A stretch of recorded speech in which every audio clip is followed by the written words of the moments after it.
Hello friends, কেমন আছেন? আশা করি ভালোই আছেন। আমি আজকে আইলাম গ্যারেজে। আবার আমার গাড়িটা নষ্ট হয়েছে। পুস্তিক কইতেছে যে অল্প ঠিক করে দাও। ও তো মাথায় মারছে না, অন্য গাড়ি মাথা মারতাইছে। তারপরে আমি বগলে গেলাম।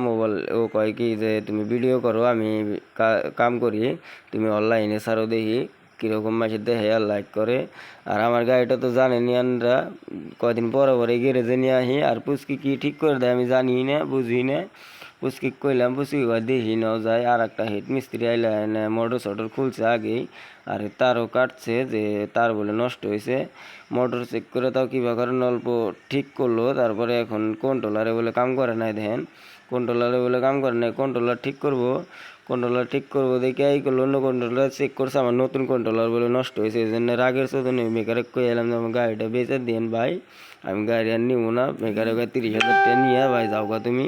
আমি বললাম যে 30,000 টাকা একটা গাড়ি পাওয়া যায়, কয় অমনি দিয়ে যাওগা, পিলপিলির ডিমান্ড নাই।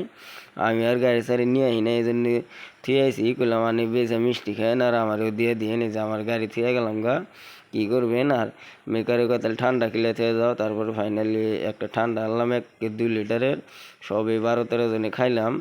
খাই আমি বাড়ির দিকে পড়লাম। আর যদি ভিডিওটা ভালো লাগে একটা লাইক করে দিবেন।